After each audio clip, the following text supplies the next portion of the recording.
Buenas tardes con todos, doctor Enrique Solano, doctor Modesto Montoya, señores profesores, señoras y señores invitados, señores estudiantes, todos ustedes sean bienvenidos a nuestra Facultad de Ingeniería de la Universidad Ricardo Palma. Quiero expresar en nombre de nuestra universidad nuestra cordial bienvenida al doctor Enrique Solano, quien es un destacado profesional en el campo de la física, de mucha experiencia profesional en el campo, especialmente en el campo de la computación, en el campo que nosotros le hemos llamado para esta conferencia, en el campo de la computación cuántica, un tema muy importante, tema de actualidad.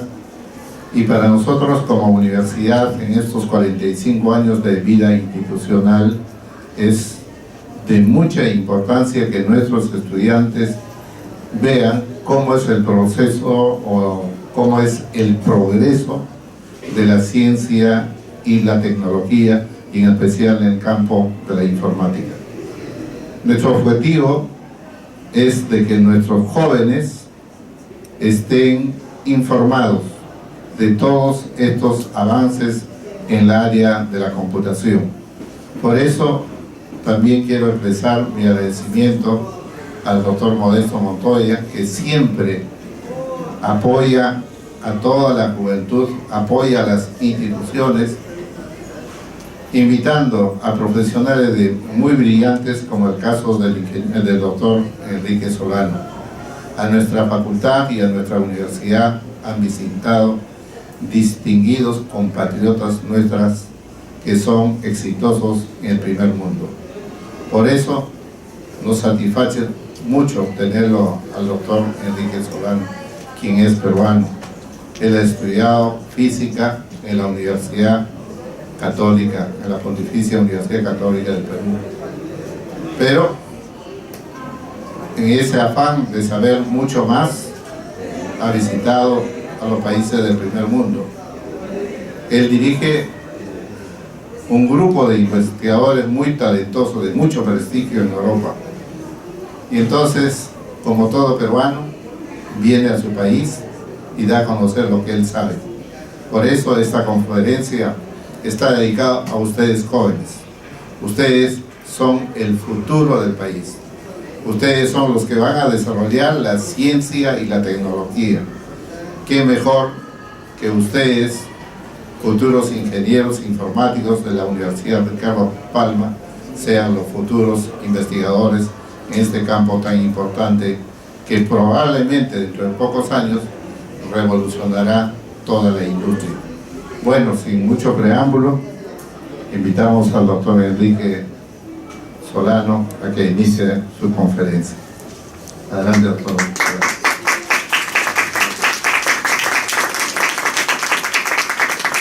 Primero quiero agradecer la hospitalidad del señor vicerrector de la Universidad Ricardo Palma y, como siempre, la organización de Modesto Montoya, que bueno, no es imposible presentarlo porque ya lo conoce todo el mundo. El título oficial anunciado en la página de Modesto era Teatro Cuántico de Física Imposible, pero está relacionado evidentemente con la computación cuántica y trataré de hacer una presentación pedagógica. Me va a ayudar a hacer esto. Entonces, el título es ese. Yo trabajo, como decía el vicerrector, en la Universidad del País Vasco en Bilbao, y dirijo un grupo de investigación que se llama, traduciendo al español, Tecnologías Cuánticas de las Ciencias de la Información. ¿Okay?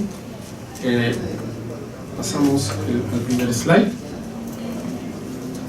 Esta es una foto tomada, parece una foto muy campestre, pero está justo al lado del edificio. El País Vasco y la parte de Bilbao está cerca del mar, y a pesar de eso tiene montañas muy verdes, un poco me hace acordar a Río de Janeiro. Y esto es una foto de creo que somos 12, 15, no sé, mi grupo ahora ya tiene 20 investigadores, y simplemente quería hacerles una breve introducción de qué temas trabajamos, ¿no? A veces nos cuesta clasificarnos, pero los temas que ven aquí Originalmente yo me formé en física, pero en óptica, en el estudio de la luz y en particular de las propiedades cuánticas de la luz. Cuando me refiero a propiedades cuánticas de la luz, me refiero a no ver la luz como ondas electromagnéticas que estudió Maxwell en el siglo XIX, sino estudiar la luz desde un punto de vista microscópico, donde en lugar de comportarse como ondas, se comportan como partículas, o con esta dualidad famosa de la física cuántica.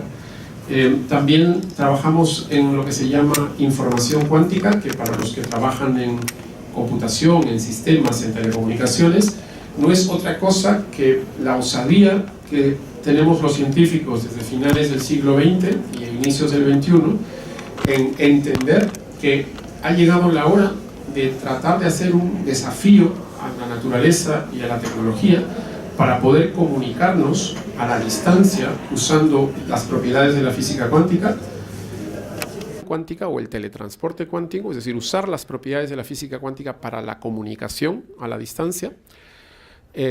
Y también para el procesamiento de la información a nivel computacional. ¿Qué quiero decir con esto? Que la información cuántica engloba muchos aspectos que tienen que ver con la información y el uso de la física cuántica, ¿no? Lo voy a explicar un poco más en detalle, pero simplemente quería indicarles.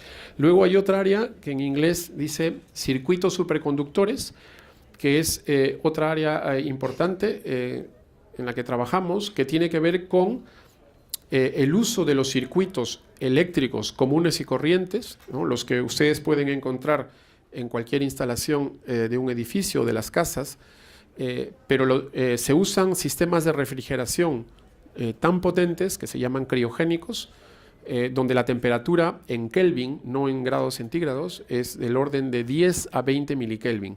Para que se hagan una idea, la temperatura, el cero, ¿no?, es 273 en Kelvin, bueno, y aquí se lleva a 10 milikelvin, o sea, decimales de un Kelvin. Y cuando se logra llevar estos circuitos comunes a esa temperatura, no hay otra alternativa que usar las leyes de la física cuántica. Es decir, los sistemas físicos no nos permiten seguir usando el electromagnetismo desarrollado por Maxwell o las leyes de Newton para los movimientos mecánicos, sino es crucial y necesario usar la física cuántica. Y diré un poco al respecto. El área esta de materia condensada, que tiene que ver con materiales, ¿no? Daré algunos ejemplos. Y un último tema que yo sé que suena un poco marciano, pero es lo que nos toca a nosotros. Conforme vamos avanzando en nuestra carrera, evitamos lo que en Perú se llamaría el aburguesamiento, es decir, aceptamos desafíos nuevos. Hace unos días daba una clase en la Universidad Católica y les decía a los estudiantes de maestría y de doctorado que es crucial para un investigador trabajar en la frontera del conocimiento.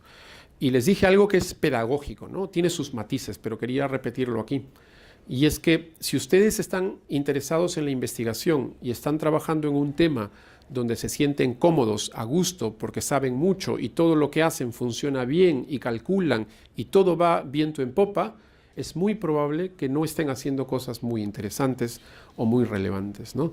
La investigación de frontera implica osar y cruzar la frontera del conocimiento, no solamente el nuestro, sino el de toda la humanidad, ¿no? Yo no sé qué tanto ustedes logran dimensionar eso, pero voy a insistir. La investigación de punta consta en ir a la frontera, no de lo que sabe el profesor o el alumno o el vecino, sino de lo que sabe la humanidad entera y dar un paso adelante, y eso es lo que tratamos de hacer con estas ideas de computación cuántica. Y en este último tema, pues se nos ha ocurrido, de hecho ese término de biomimética cuántica la hemos inventado nosotros, y lo que tratamos de hacer es capturar los comportamientos de los seres vivos y tratar de reproducirlos a nivel microscópico para estudiar sus propiedades cuánticas, ¿no? Tanto sea de, por ejemplo, la replicación, la autorreplicación de las moléculas de ADN, o sea el comportamiento de la mente, o queremos definir qué cosa es conciencia, qué cosa es inteligencia, y tiene mucho que ver con inteligencia artificial, pero con la característica cuántica, ¿no? Como les contaba al señor vicerrector y a Modesto, los últimos 2 meses estuve de profesor visitante en la Universidad de Berkeley, en California, y ahora estamos colaborando con un grupo que pertenece a la NASA, que está en la ciudad de Mountain View, donde está Google y todas estas empresas del Silicon Valley, y tienen un grupo que se llama Quantum Artificial Intelligence, que no es otra cosa que inteligencia artificial cuántica, ¿no? Entonces, son temas muy avanzados, muy osados, pero es lo que nos toca. Así como ustedes tienen sus desafíos, pues nosotros los tenemos y tenemos que atacar ahora, en el siglo XXI, las conexiones entre los comportamientos biológicos, el cerebro, la inteligencia y la física cuántica, ¿ok? Bueno, entonces, antes de continuar ya con la charla, puedes pasar, Veronique, merci. Les quería insistir en que, por favor, si tienen alguna consulta o digo algo que les pueda interesar, pues levanten la mano. Yo preferiría que me vayan preguntando durante la exposición y no acumular al final todo, para también tener una medida y un termómetro de lo que ustedes van sintiendo. En este, está claro, ¿no? Creo que se escucha, ¿no? Bien hacia atrás, perfecto, ¿no? En este primer gráfico, Modesto me ha dado uno de estos, no sé si antes se usaba para dar golpes, pero está muy bonito, me lo voy a llevar. Ah, verdad, bueno, ya me había gustado la vejez, ¿no? El puntero que se supone que debería ser puntero, pero... Ah, perfecto, ahí está, ¿no? En este gráfico de aquí, si ven... Discúlpenme, las transparencias están en inglés, ¿no? Traducirlas me tomaría un tiempo infinito, pero va a ser una buena práctica. Y por si acaso al final puedo dejar con algún profesor de la universidad una copia del PDF para algún alumno que quiera tenerlo y estudiarlo, ¿no? Y tienen mi correo electrónico si quieren buscarlo por alguna pregunta ligera. No puedo procesar tantos correos electrónicos, pero en fin. Entonces aquí ven en este gráfico la física cuántica a la izquierda y a la derecha la ciencia de la información. Cuando hablamos de física cuántica, hablamos de finales del siglo XIX y las primeras décadas del siglo XX, y obviamente evocan los nombres de Max Planck, Erwin Schrödinger, Werner Heisenberg, Paul Dirac, en fin, Niels Bohr, tanta gente brillante de la época, los que estudiaron los fenómenos atómicos en la época y se dieron cuenta que era imposible describir estos sistemas con la física clásica. Y a la derecha, con Information Science o Ciencias de la Información, estamos hablando de uno de los grandes resultados que ha cambiado la historia de la humanidad, que son la teoría de la información y la teoría de la computación. Y en ese caso estamos hablando de matemáticos brillantes como Church, como Alan Turing. No sé si ya salió la película, hay una película que ahí estaban planeando que hay que verla, ¿no? Sobre la historia de Alan Turing, que fue un matemático británico brillante que resolvió el problema de la comunicación secreta de los nazis en la Segunda Guerra Mundial y que permitió justamente ganar la Segunda Guerra. Tiene un final trágico, ¿no? La película y la vida de Alan Turing fue algo así como acosado por los servicios de inteligencia por diversas razones y acabó suicidándose muy joven. Hoy en día se le da mucho más valor que hace 10 o hace 20 años, ¿no? Hay algunos que ya mencionan a Alan Turing tal vez como uno de los mayores matemáticos de la historia, ¿no? Yo les invito, si tienen curiosidad por la teoría de la información y la teoría de la computación, pues Alan Turing es una figura importante, ¿no? Y la unión de estas dos áreas, de la física cuántica y la teoría de la información, ha dado lugar a lo que se llama información cuántica. Ahora, yo aprovecho este gráfico, esta unión de estas dos áreas, para pasarles el siguiente mensaje, que es algo que solo se está usando en los últimos años. Yo estuve en una reunión en Bruselas, una reunión entre 20 líderes científicos, 20 políticos europeos y 20 representantes de las grandes empresas tecnológicas para discutir un poco el futuro, el presente y el futuro de la computación cuántica en Europa, ¿no? Y cómo financiarla correctamente. Y fue muy interesante porque se empieza a cambiar inclusive la forma de explicar y de pasar el mensaje, ¿no? Y les voy a contar. Muchas veces la gente dice, ¿qué es esto de la información cuántica o de la computación cuántica? Y la respuesta típica es, bueno, es el intento por hacer una revolución tecnológica que involucre al mundo microscópico, al mundo atómico, al mundo de los fotones, en los procesos de computación. ¿Para qué? Para poder hacer computación a una velocidad imposible de imaginar hoy en día. Si ustedes me quieren y me obligan a decir números, pues millones o billones de veces más rápido de cualquier computadora actual, ¿no? Pero el mensaje es aún mejorado, ¿no? Siempre hemos dicho nosotros, los de estas áreas, que estamos haciendo la revolución tecnológica cuántica. Pero en esta reunión en Bruselas nos pusimos de acuerdo en que en realidad es la segunda revolución tecnológica. Es decir, que la primera revolución tecnológica ya sucedió. Y se los voy a explicar porque es muy fácil de convencerlos. Si ustedes usan cualquier dispositivo electrónico o un celular, por ejemplo, como estos, no sé si todo el mundo sabe, muchos smartphones tienen, teléfonos inteligentes tienen GPS. El GPS solo puede funcionar si ustedes hacen correcciones relativistas por la posición de los satélites y de las torres y de los emisores de receptores de información. Es decir, es crucial el conocimiento de la relatividad especial de Einstein para poder hacer GPS correctamente. Entonces, quien diga que la relatividad o la física fundamental no sirve para nada, pues aquí tiene una bofetada todos los días, ¿ok?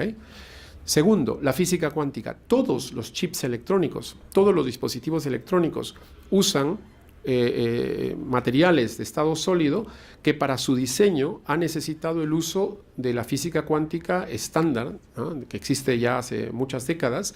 Si todo material de estado sólido requiere un diseño y el uso de la física cuántica.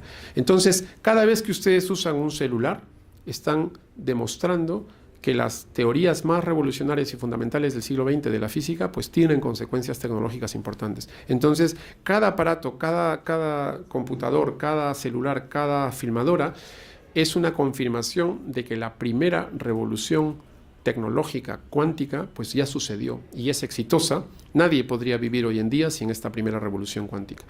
¿Qué queremos hacer entonces con la computación cuántica? Porque parece que ya entonces ya está hecho, no tenemos nada nuevo que aportar. Y ese es otro mensaje clave para que ustedes entiendan qué queremos decir con información cuántica y computación cuántica. Es que toda la información que está contenida en los dispositivos y en los chips, ¿no? Curiosamente, la información es clásica, mientras que el diseño de los materiales es cuántico. Cada vez que enviamos un mensaje y va por ondas electromagnéticas o uno se comunica con diversos dispositivos, ¿no?, de telecomunicaciones, de radio, de televisión, la codificación de la información, a pesar de que el soporte físico puede ser diseñado cuánticamente, la codificación de la información es clásica. Mientras que nosotros queremos ahora con la computación cuántica hacer que la codificación de la información sea cuántica. Muy probablemente no han entendido la idea y no saben a qué me refiero. Pues les voy a explicar. Lo voy a explicar y como modesto en la radio siempre acabo explicando, haciendo el mismo ejemplo porque es importante, ¿no? Rolf Landauer, que fue uno de los grandes líderes de IBM hace algunas décadas, ¿no?, tiene una frase famosa que es muy profunda, que es muy simple, es: la información es física. Significa que ustedes, yo creo que Verónica estudia matemáticas, pues tenemos la tendencia a pensar que las matemáticas son un poco abstractas, pues y la física es la realidad, ¿no? Landauer lo que viene a decirnos es que nadie puede hacer una afirmación sobre información que se transmite o sobre una operación matemática sin referirse a un soporte físico específico. Entonces, cuando ustedes dicen, por ejemplo, tengo un bit, que es la unidad de información, ¿no? Es decir, que ustedes pueden tener un registro físico como una cajita y en esa cajita puede haber el valor de 0 o el valor de 1, ¿no? Y cuando ustedes usan esa base binaria, pues se puede procesar la información. Resulta ser que la física cuántica y el mundo microscópico permiten ir más allá de ese concepto de bit y se crea el concepto de bit cuántico, o que en inglés es quantum bit, o que la gente le llama qubit, ¿no?, que se escribe Q-U-B-I-T. Este bit cuántico no es otra cosa que usar la misma cajita, pero en lugar de que sea una cajita en un chip convencional, es una cajita microscópica donde la información de 0 y 1 no quedan como 0 o 1, sino que la física cuántica permite la coexistencia simultánea del 0 y el 1 con distintos pesos estadísticos. En otras palabras, se permite un continuo de valores entre 0 y 1, todos al mismo tiempo, que permiten introducir el concepto de procesamiento de información paralela, ¿no? Es decir, es la posibilidad de la física cuántica que permite que un átomo esté en 2 o más lugares al mismo tiempo, lo que crea el concepto de que un bit cuántico también puede coexistir en distintos valores, ¿no? Entonces, esto de aquí, cuando en algunas entrevistas que me han hecho me dicen pero eso es absurdo. ¿Cómo es posible que un átomo puede estar en distintos lugares al mismo tiempo? Yo soy bastante convencional y bastante... no me gusta mentir a la gente, no me gusta inventar que mundos paralelos, ni nada. Son cosas objetivas. Es decir, cuando el físico cuántico estudia el átomo y un átomo está en dos lugares al mismo tiempo, pues lo siento, no lo he escogido yo. No lo ha escogido Schrödinger, ni Einstein, ni nadie. Lo ha escogido la naturaleza. Y la única manera que podemos comprender la naturaleza microscópica es aceptando que ese paralelismo cuántico, esa coexistencia, pues se da en el mundo microscópico. ¿Okay? Entonces, esa es la diferencia. Entonces, cuando yo digo que buscamos la segunda revolución tecnológica, lo que estoy diciendo es que en el futuro, no sé qué tan cercano, habrán celulares cuánticos. No lo sé, tal vez. Y no solamente el chip y el material será diseñado con física cuántica, sino que la codificación de la información será cuántica. ¿Okay? Abajo tengo un gráfico muy simple que pretende mostrarles toda la diversidad, porque claro, la computación cuántica es lo que todo el mundo oye, ¿no? En realidad, lo que está en el centro es quantum information, es información cuántica. Ahora tiene muchas aplicaciones. Una de ellas, la de la computación cuántica, es la que acabo de mencionar, ¿no? Este procesamiento paralelo. El de la simulación cuántica es lo que yo le suelo llamar en conferencias que he dado por el mundo, que le llamo el teatro cuántico. Es decir, la capacidad que tienen los sistemas físicos de imitar otros sistemas físicos para fines de diseños de moléculas químicas, para diseños de nuevos materiales, sea en nanotecnología o en otro tipo de propiedades. También tiene un área que se llama metrología cuántica, donde algunos colegas han descubierto que si ustedes usan las propiedades de la física cuántica, los patrones de medida, así como se usaba el segundo, el metro, la frecuencia, lo que sea, pues con la física cuántica se logran medidas de lo que es el segundo, de lo que son las unidades físicas, pues de manera más exacta. Y el último, que se llama comunicación cuántica, que aprovecha el concepto de entrelazamiento cuántico y de la teleportación cuántica para fines de la comunicación a distancia. Ahora, no sé qué tan extraño les suene todo esto, pero les puedo ya contar que la comunicación cuántica existen por lo menos una decena de empresas en Suiza, en Canadá, en Estados Unidos, que ya usufructúan y venden dispositivos de seguridad usando comunicación cuántica. Se han demostrado que se puede comunicar, se pueden enviar tarjetas de crédito, por ejemplo, de Lima a Nueva York, de una manera que nadie, ningún espía puede interferir. Entonces ya se imaginan que muchos bancos suizos y americanos pues empiezan a invertir y a apoyar el área de comunicación cuántica para fines de seguridad. También evidentemente por fines militares, aunque eso es una aplicación que a mí no me interesa en absoluto, pero no hay que negar que hay un interés fuerte por desarrollar dispositivos de seguridad. ¿Okay? Entonces vamos avanzando ahora rápido, no sé si hay... Sí.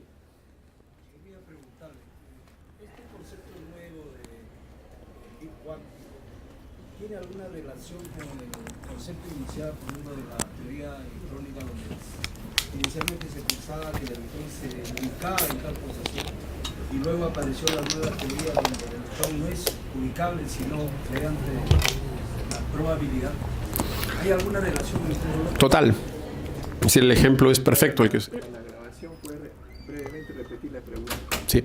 La pregunta que nos hacen es si el concepto de bit cuántico tiene alguna relación con el hecho de que un electrón en un átomo de hidrógeno, para simplificar, ¿no? Un átomo de hidrógeno es un protón en el núcleo y un electrón orbitando, pues que cuando se supo que el electrón no tiene un lugar fijo, sino que tiene una nube que es descrito por la amplitud de probabilidad, que es la función de onda, ¿no? En la física cuántica, si eso tiene que ver con el bit cuántico. La respuesta es sí, es exactamente eso.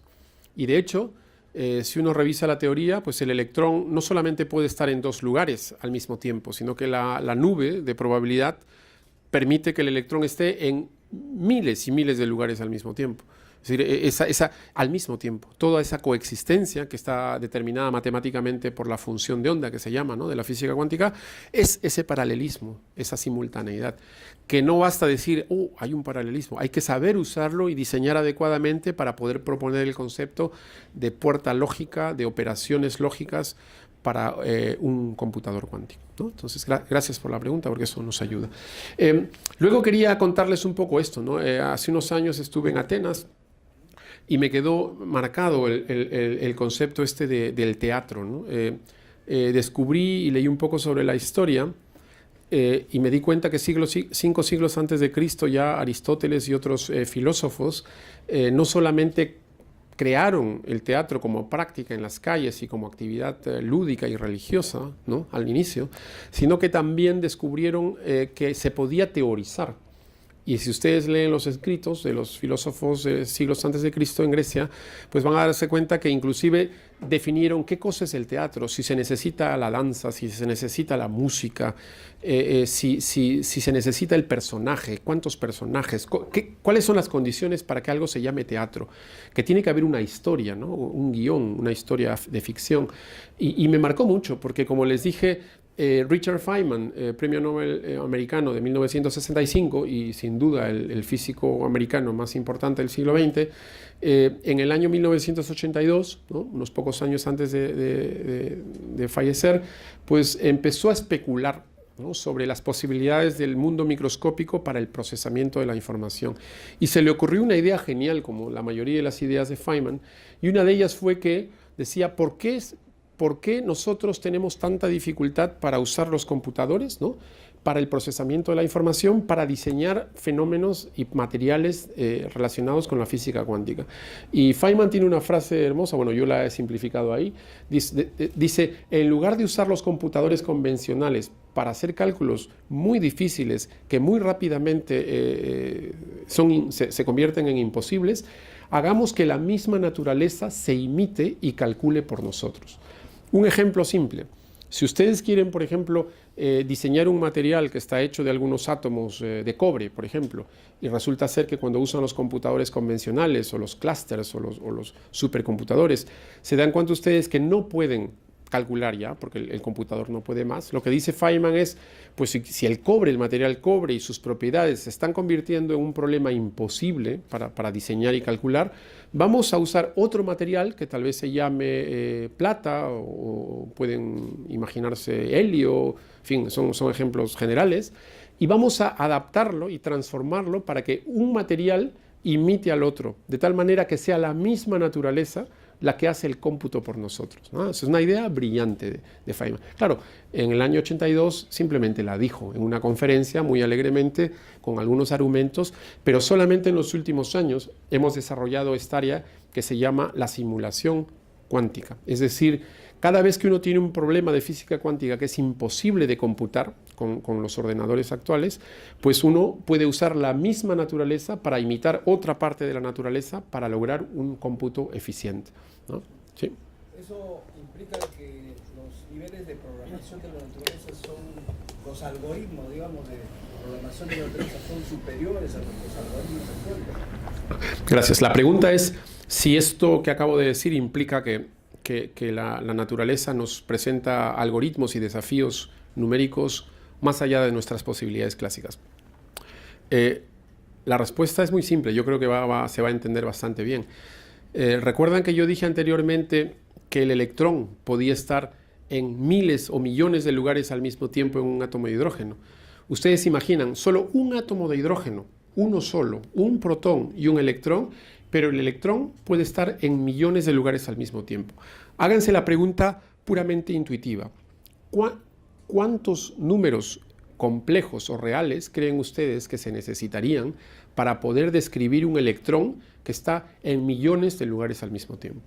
¿Qué les dice su intuición? Que probablemente necesiten también varios millones de números, ¿no es cierto? Y eso es solo un átomo de hidrógeno. ¿Ustedes saben cuántos átomos más o menos existen en cualquier objeto macroscópico? La respuesta estándar es del orden del número de Avogadro, que es 10 a la 23. ¿No? Entonces, si un átomo de hidrógeno ya necesita millones de números complejos para ser descrito, ya se pueden imaginar, digamos, describir las propiedades cuánticas del plástico, por ejemplo. Entonces, es ese el desafío que presenta la física cuántica. Requiere demasiada capacidad computacional. Entonces, cuando usamos los computadores clásicos, los de siempre, estamos usando solamente cada registro, cada cajita es 0 o 1, 0 o 1. Y la computación o la física cuántica pues requiere la coexistencia de muchos números al mismo tiempo. ¿Qué dice Feynman? Claro, si el electrón puede estar en millones de lugares al mismo tiempo y eso requiere millones de números, ¿por qué estás usando cajitas con 0 o 1? Vas a necesitar un número infinito de cajitas. ¿Por qué no usas la misma naturaleza que ya tiene ese paralelismo cuántico para describir otra parte de la naturaleza con ese paralelismo cuántico? Por ahí está la idea. Yo sé que no les puedo dar detalles matemáticos, pero son teorías bastante sólidas. ¿Okay? Entonces, esa es un poco la idea y resumo, que es el título que Modesto puso en su página web. Simulación cuántica. Hagan la analogía con el teatro cuántico. Es decir, el concepto de simulación cuántica, la computación cuántica, tiene que ver con permitir que la complejidad de la física cuántica sea imitada con otra parte de la complejidad de la naturaleza. ¿No? Eso es un poco. Es como un teatro. Lo que hemos logrado en esta área es hacer que los átomos, los fotones, las partículas microscópicas sean actores como en el teatro, que imiten el comportamiento de otros. No solamente por crear el mundo artístico, el mundo de la representación, sino para fines prácticos, para fines de ingeniería, para fines de diseño, para fines de cómputo. ¿Okay? Eso es un poco el mensaje.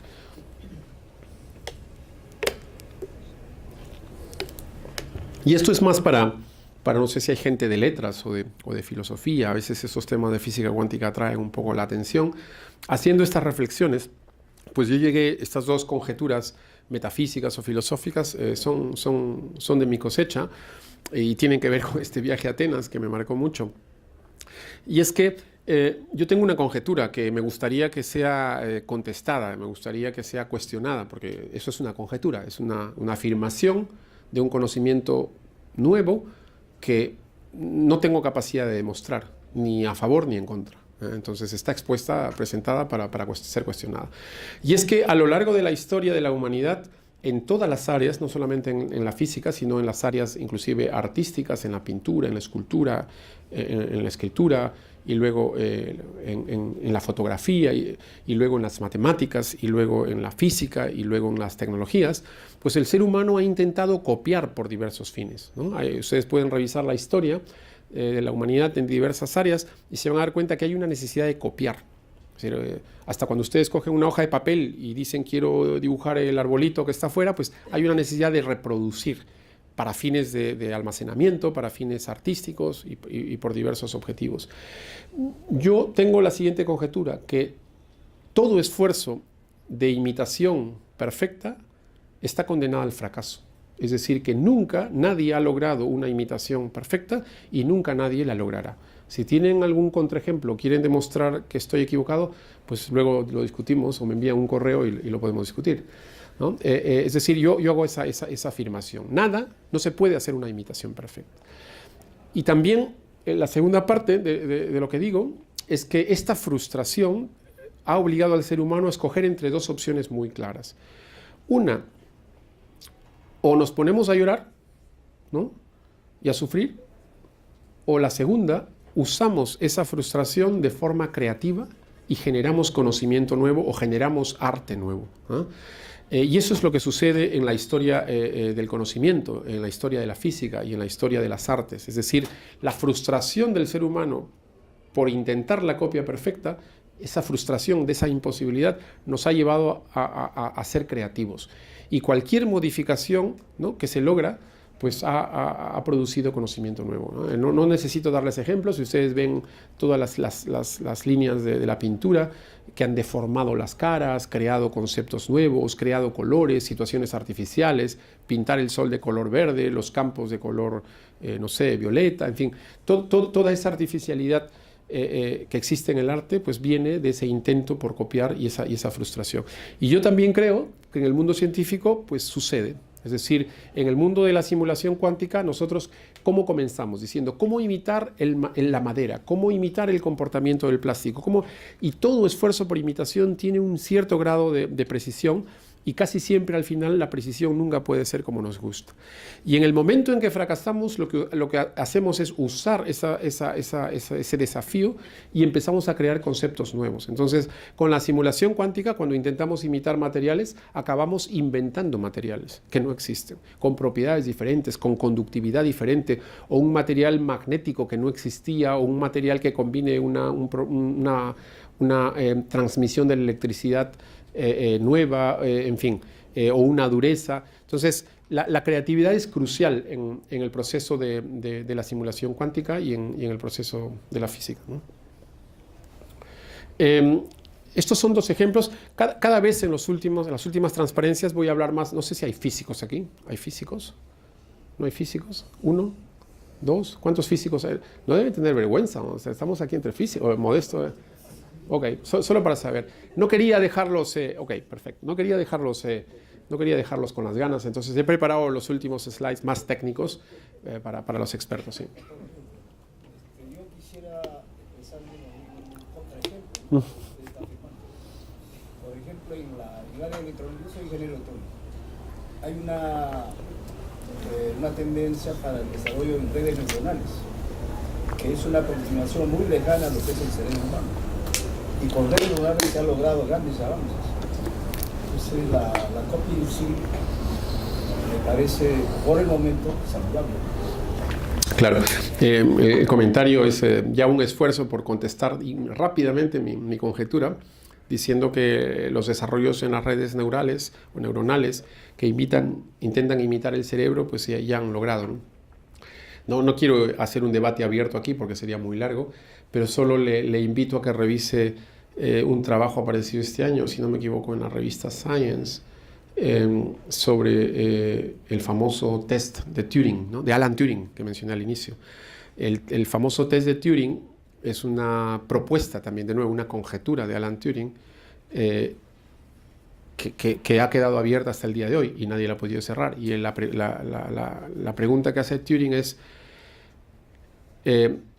¿se podría diseñar una máquina tal que, o digamos un cajón, un lugar, un espacio cerrado, al cual uno le pueda hacer una pregunta, o dos, o tres, las preguntas que quiera, y uno recibe las respuestas? Y después de recibir las respuestas, uno tiene que decir, ¿lo que está dentro es una máquina o es un ser humano? ¿No? Cuando dice un cerebro humano me refiero a una mente humana, no un cerebro humano. Nadie ha podido resolver ese dilema. Y yo, si me preguntan mi opinión, pues yo creo que nunca se podrá resolver. Yo creo que no hay diferencia. Formalmente una máquina algún día podrá imitar bastante bien a un cerebro humano, pero hasta el día de hoy no. Y este año ha aparecido un primer intento parcial, no es una solución al problema. Y a eso me refiero, es decir, todo esfuerzo de las redes neuronales por imitar el cerebro, pues caen en la caja del test de Turing, que no ha sido resuelto. Es decir, nadie ha podido nunca imitar con un programa, con un software, con una máquina, con un robot, y decir, no puedo diferenciar, esto es equivalente a un cerebro humano, pero uno abre la caja y de pronto encuentra computadores, ¿no? Nadie ha podido resolver. Es un problema, un desafío interesante, pero es un debate que lo dejo para no alargar mucho.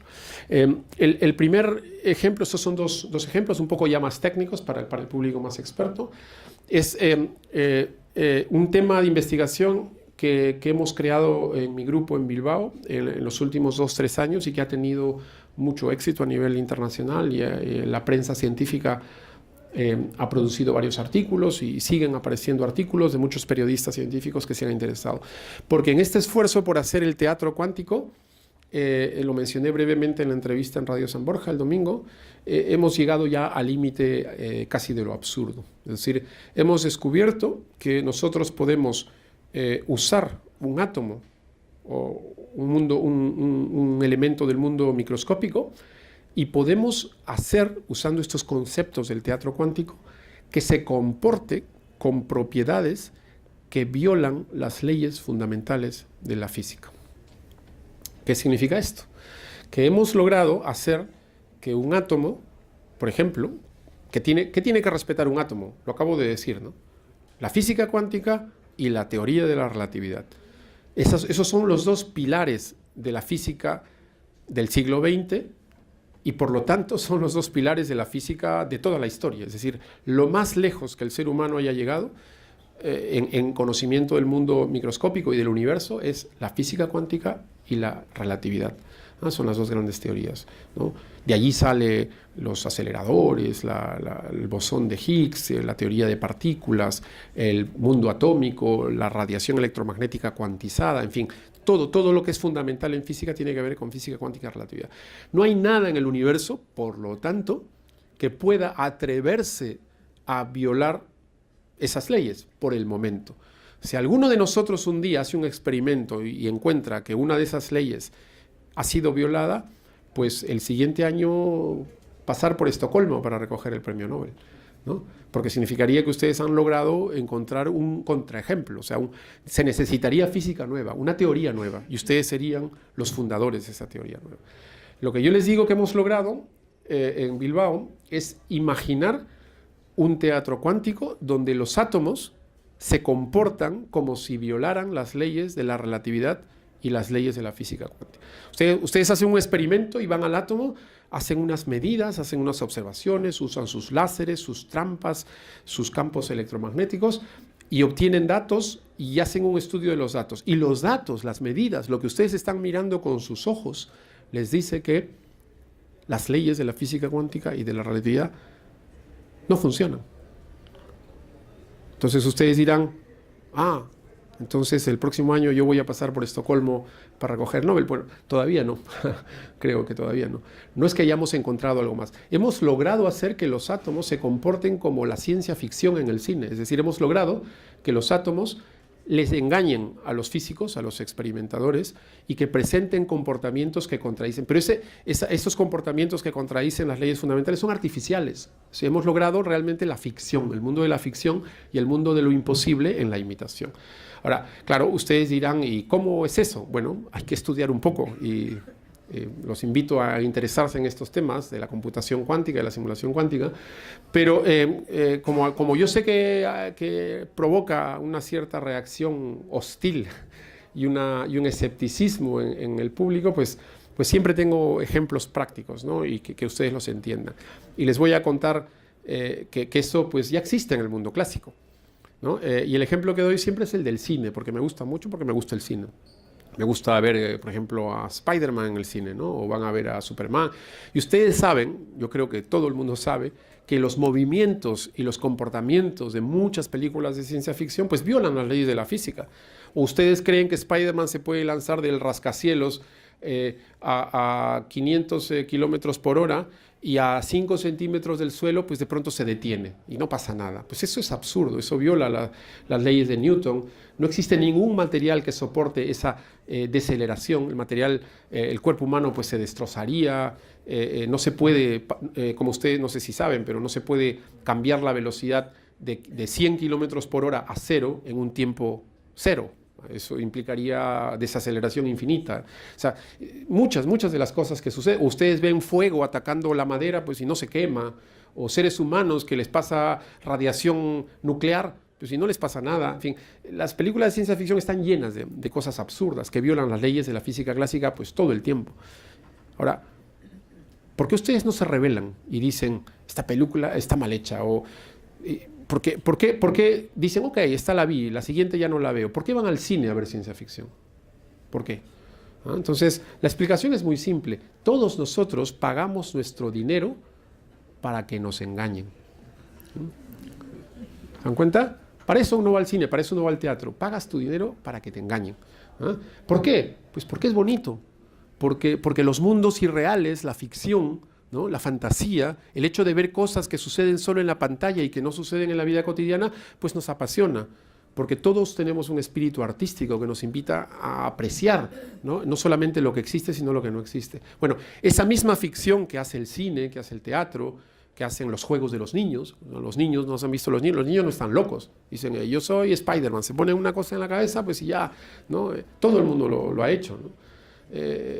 Esa necesidad de fantasía. Bueno, lo que nosotros hemos logrado en Bilbao es imaginar la forma como los átomos, ¿no? Las partículas microscópicas, las moléculas, se comportan como en el cine, contradiciendo las leyes fundamentales de la física cuántica y de la relatividad. ¿Para qué? Pues para divertirnos, pues para disfrutar, de la misma manera como disfrutamos en el cine. Pero ahí acaba la historia, en un juego lúdico. No, hemos descubierto que ese tipo de imitación de lo imposible, de la física imposible, la simulación de la física imposible, el teatro de lo imposible, pues tiene aplicaciones importantes para el cómputo, para hacer computadores cuánticos más eficientes y más rápidos. Eso es sorprendente.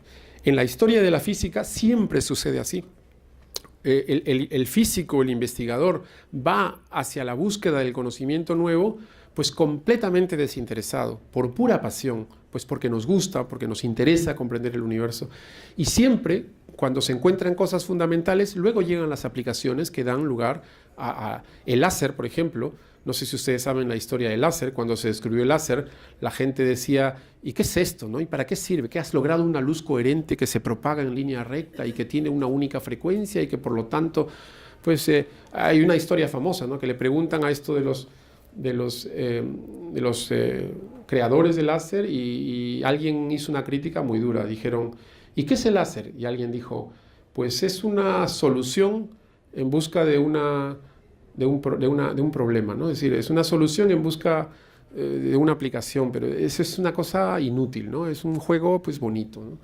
En el caso del electromagnetismo pues fue igual. Es decir, cada vez que se dio un descubrimiento importante se creía que era un juego de tontos, de nerds, de gente pues, que pierde su tiempo, y acabó revolucionando la tecnología. Hoy no se podría vivir nada sin el concepto de láser, ¿no?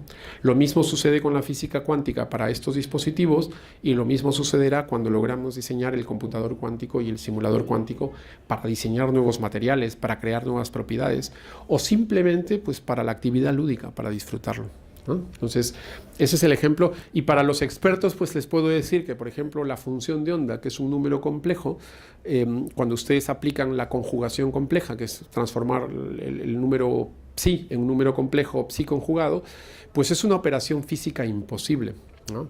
Si no lo sabían, pues ya lo saben. Y nosotros hemos descubierto cómo lograr que esas operaciones imposibles se den en el mundo microscópico, y también hemos encontrado aplicaciones para la computación cuántica. Y en el segundo ejemplo que doy, porque recientemente el grafeno dio lugar a un premio Nobel, pues yo no sé si para los que han estudiado un poco el grafeno está asociado con la ecuación de Dirac, que es una ecuación relativista.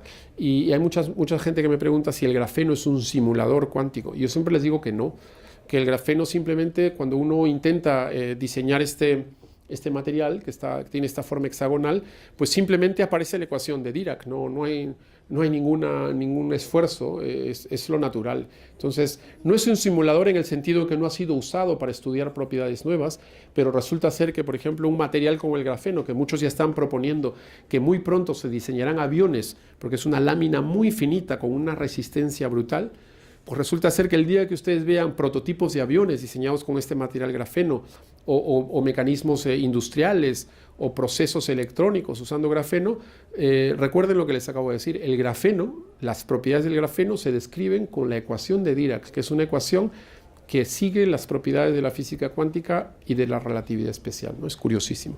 Pero no, por ahora al menos no se considera un simulador cuántico. Y con esto voy a terminar, creo yo. Bueno, ok. Simplemente quería mencionar algunas ventajas de por qué es interesante hacer la simulación cuántica. La primera es, como les decía, porque la simulación cuántica permite conectar áreas que nunca se han conectado previamente. Les mencioné, por ejemplo, el caso de diseño de materiales o de imitación de materiales. En el segundo caso es porque la simulación cuántica o la computación cuántica también nos permiten describir fenómenos a los cuales no tenemos acceso, como les decía, porque la capacidad de cómputo es muy compleja. ¿En qué áreas de la física, por ejemplo, la computación cuántica y la simulación cuántica son relevantes? Es en el caso C, típicamente es en materia condensada para el diseño de materiales, en la química cuántica para el diseño de nuevas medicinas, de nuevas drogas que puedan ayudar a curar enfermedades muy complejas, y en el caso más fundamental para la teoría cuántica de campos. Es decir, se puede usar la simulación cuántica para imitar el comportamiento de los aceleradores y simplificar los costos en esos estudios. Se me ha cruzado por la cabeza hacerlo para física nuclear, Modesto, pero es mucho más complejo, como sabes. El cuarto ítem tiene que ver con la generación de estas nuevas tecnologías que les mencionaba, y la última es el lado artístico, que yo lo pongo porque me considero un rebelde con causa.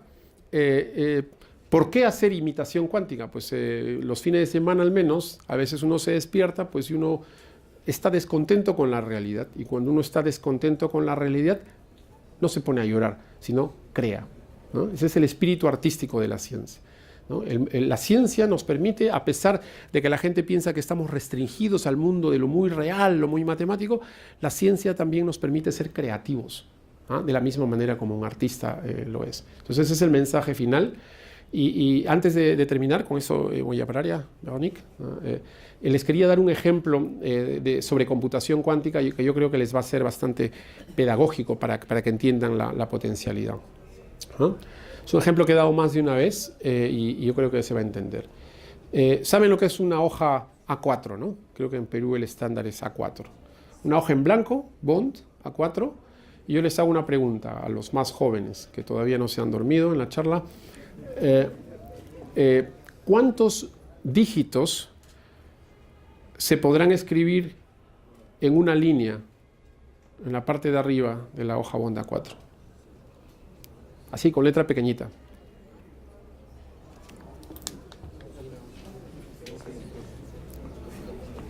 Vamos, chicos. Despiertos. ¿Cuántos? Anímense. ¿Nadie? Va, digan un número. Ok, perfecto. Unos 200. Es razonable. Con letra bastante... ¿Y cuántos verticalmente? Pues pongámosle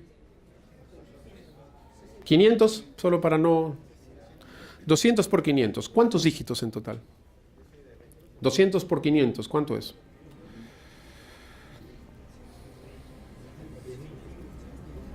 ¿Cuánto? ¿10.000? Yo diría más. ¿No? ¿100.000? En fin, 10.000, 100.000, ese orden. Muchos miles de dígitos. ¿Ah? Es un número. Pueden usar la base binaria, la base decimal, lo que quieran. Pero en una hoja A4 se pueden escribir un número con miles y miles de dígitos. De eso estamos de acuerdo todos. ¿Okay? Bueno, ahora por aquí tengo algunos chicos que todavía están en la escuela secundaria, que han venido a aburrirse un poco, que están haciendo factorización. Entonces el desafío no es para ellos, es para todos. Ustedes usan el clúster, el supercomputador de la NASA, y les pregunto, ¿cuánto tiempo creen que tome factorizar ese número? Factorizar, descomponer en factores primos. ¿Cómo? No se puede, no se puede. Pero hay que decir un número, porque hay gente que lo ha calculado. Si ustedes, miren, la frase es limpia, no me lo he inventado yo. Si ustedes usan todos los computadores que existen en el planeta Tierra hoy en día y le agregan todos los computadores que han existido en el pasado, no se puede ir muy lejos, ¿no? Si se va muy lejos hay que usar ábacos, ¿no? Como chinos, los chinos, pero todo lo que se podía, con piedritas, pues con todo, ¿no? Reglas de cálculo y todos los supercomputadores de hoy en día, todos, NASA, IBM, en fin, Apple, y los ponen a trabajar en paralelo, hacen sus programas, sus algoritmos, para factorizar ese número. Ese número está solo en una página, Hay gente que ha estimado el tiempo que tomaría con los mejores algoritmos, los más eficientes. El tiempo que tomaría es un tiempo superior a la edad del universo desde el Big Bang, que son del orden de 15.000 millones de años. O sea que no hay forma. No hay forma. Solo ese número de una página no se puede factorizar. O sea, eso se conoce ya desde hace algún tiempo. Es decir, la factorización de números con muchos dígitos es un problema complejo, muy complejo. Ahora, a veces cuando menciono este ejemplo, pues la gente dice, ¿y cómo se resuelve ese problema? Pues un computador cuántico lo podría factorizar en fracciones de segundo. ¿Ah? Y después de enterarse eso, la gente dice, oh, qué interesante, pues, ¿no? Y luego se levantan los escépticos y les dicen, ¿y a quién le importa la factorización? ¿No? Es normal, normal. De hecho, yo siempre digo, pues a mí, ¿qué me importa? ¿No? Yo no quiero ya a mis sobrinos ahí que se maten factorizando, pues que es lo que les toca, pero a mí no me importa. Pero probablemente otros, y aquí debe haber algunos expertos, espero, pues deben saber que la seguridad del envío de información en Internet se basa en códigos que usan la dificultad y la imposibilidad de la factorización. Es decir, se usan códigos públicos. No les voy a hacer la teoría de la seguridad de Internet, pero vayan a Google y pongan seguridad de Internet, factorización.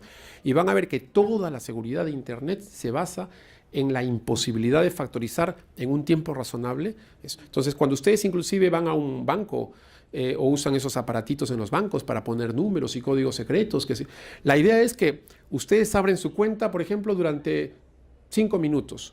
En esos 5 minutos, el banco se está comunicando con su computador usando esos códigos y enviando números con muchos dígitos, sabiendo que no hay nadie en el mundo, que pueda decodificar esa información porque necesitaría factorizar un número, por ejemplo, de 512 dígitos. Los bancos ya saben que un número de 512, 1024 dígitos ya es imposible en 5 minutos. Si alguien lo descubre pues en 2 años. Y ya en 2 años ustedes espero que hayan cerrado su cuenta. También no sean muy lentitos, ¿no? Cuando abren su cuenta, pues la cierran, ¿no? Se apaga. Y si no, el computador ya habrá muerto, ¿no? Entonces, la seguridad de Internet se basa en esa imposibilidad.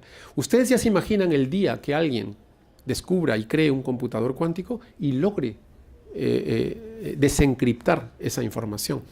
Pues cada envío de tarjetas de crédito secretas, Suiza, Nueva York, Tokio, etcétera, o seguridad nuclear, comunicación entre los países, entre los diversos lugares, pues se rompería. Entonces existe un interés importante, tanto por cuestiones de seguridad internacional, tanto a nivel bancario, a nivel simplemente de privacidad, o a nivel nuclear, o a nivel de seguridad del Estado, etcétera, de poder tener acceso a computadores cuánticos. Ahora, ¿qué tan cercanos están esos computadores cuánticos? Pues, como les decía yo, he estado en Berkeley, me invitaron a dar una conferencia en Mountain View, como le contaba Modesto y al señor vicerrector, pues que ha sido un sueño para mí porque di una conferencia importante en un congreso que sucedió en el Instituto SETI, que es el Instituto de Exploración de Vida Extraterrestre, que cuando yo era niño aquí en Perú, pues veía el programa Cosmos de Carl Sagan y se me caían las lágrimas de emoción, ¿no? de felicidad. Bueno, pues dar una conferencia ahí donde la gente estudia esa vida extraterrestre. Y en esos lugares, pues están construyendo y trabajando con el computador cuántico con 1, 2, 100 qubits para fines mediáticos, para fines de poder lograr un día desencriptar, tener acceso a un procesamiento de la información pues imposible para nuestros computadores clásicos. ¿Ok? Entonces yo creo que paro por allí. Si tuvieran algunas preguntas sobre estos temas, me avisan.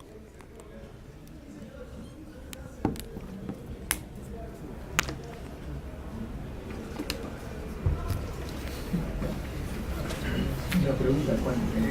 No sé si podrías recibirnos respecto a la computación cuántica. Por ejemplo, en la computación que nosotros tenemos convencional, se arrancó con el modelo matemático de Jacobi, donde el proceso era secuencial. Ahora tenemos procesadores, por ejemplo en electrónica trabajamos con procesadores pequeños que tienen paralelismo. Ahora, básicamente, ¿cuál sería la diferencia entre un procesador que tenemos ahora a nivel de laptops, 7 núcleos, por ejemplo, que está trabajando en paralelo, con el computador cuántico? ¿Es acaso solamente la velocidad de proceso o es el procesador mismo? ¿Cuál sería la diferencia? Le doy un ejemplo práctico. Para factorizar un número de miles de dígitos, bastan entre 5.000 a 10.000 bits cuánticos. Si usted me pregunta cuántos bits clásicos tiene una laptop, no les sabría decir, pero adivino que deben ser del orden de varios billones. O sea, con varios billones de bits clásicos, usted no podría factorizar un número de 1.000 dígitos. Y con un computador cuántico que use solo 5.000 bits cuánticos, solo 5.000, se podría factorizar ese número. Y es debido a que cada uno de los bits clásicos de una laptop solamente almacenan 0 o 1, mientras que el bit cuántico podría tener 0 y 1 y cualquier combinación de ellos al mismo tiempo. Ese es el origen del paralelismo clásico. Significa simplemente procesos clásicos en paralelo. Paralelismo cuántico es el mismo bit, tiene la posibilidad infinita de coexistencia de distintos estados. Es decir, los bits son más potentes. Completamente. Como comparar cero e infinito, así de brutal. A ver, chicos, ¿alguna pregunta? Los jóvenes, osados.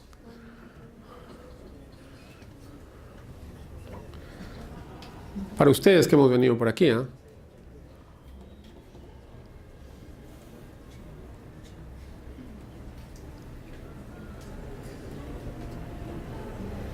Sí. ¿Cómo es con nuestro cerebro? ¿Tenemos alguna capacidad cuántica? Wow, qué pregunta. La última vez que me preguntaron algo así, me salió muy natural, pero es la mejor respuesta que he encontrado. Es que es el hecho de que piense que yo sé la respuesta ya es un elogio infinito, ¿no? No, es una pregunta muy importante, muy profunda. Hay gente que cree que el cerebro al final usa un tipo de procesamiento paralelo cuántico, pero nadie ha podido demostrarlo. Lo único que se sabe es que el cerebro procesa cosas que son inalcanzables para los computadores, por ahora.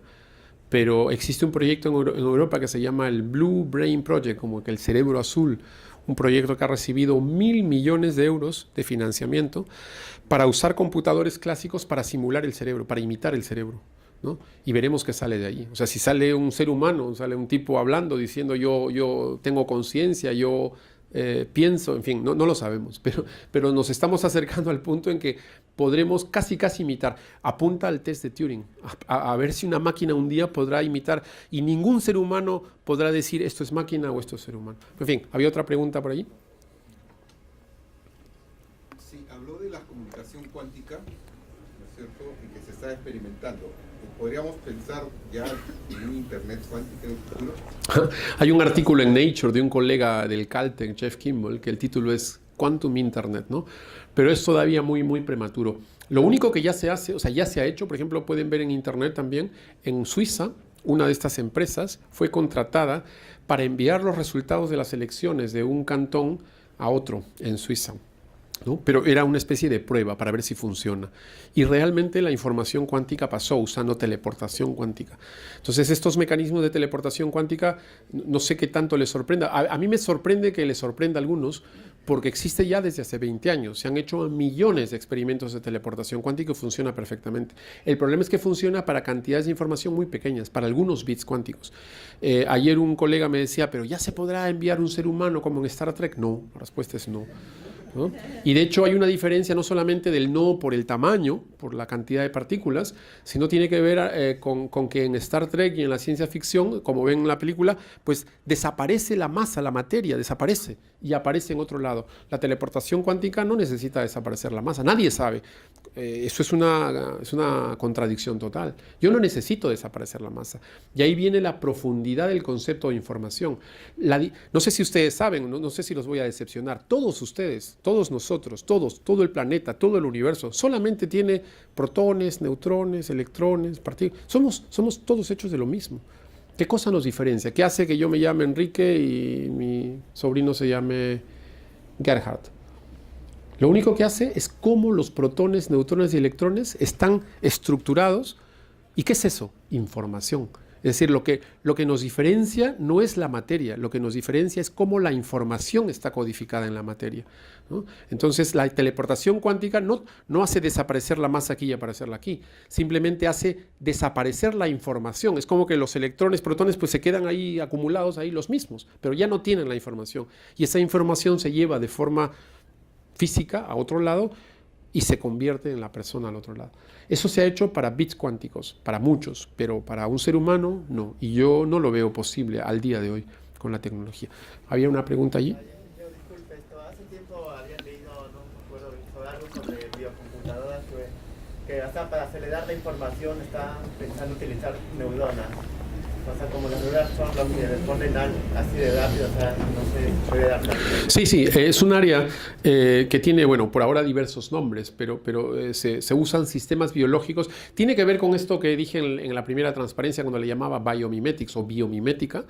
Biomimética no es otra cosa que decir, hay cosas que la naturaleza y los sistemas biológicos hacen mejor que nuestros ingenieros, con el respeto que merecen, y que los físicos vamos a incluir para que no se ofendan. Lo hacen mejor. Por ejemplo, el cerebro humano pues logra hacer cosas intuitivas pues que las máquinas no pueden hacer. No sé si ustedes han visto esos, cada vez que entran a internet y tienen que poner un código de seguridad y se pongan estas letras, Y, 8, 7, Z, y las ponen en distinta forma. ¿Saben por qué ponen eso, no? Para evitar que alguien lo haga, un robot o un programa lo haga de forma automática. ¿Y saben por qué?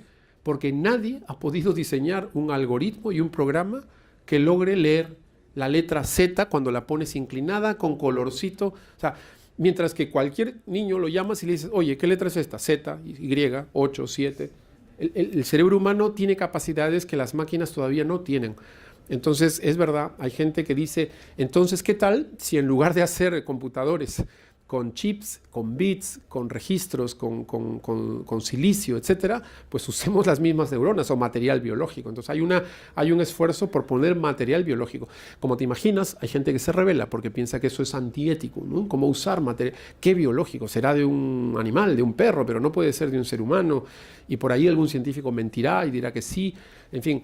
Pero a mí me parece pues completamente válido, no veo absolutamente nada extraño en usar material biológico para fines computacionales, siempre y cuando no tienes que matar a una persona, obviamente, ¿no? Hay mucho material desechable, el pelo, lo que sea, pero y que tiene ADN, que es lo importante. Entonces, hay gente que quiere usar el ADN para hacer computadores, porque creen que lo biológico pues, lo hace bien. Pues, es un área muy bonita. Nosotros queremos hacer lo mismo, pero en física cuántica. Sí.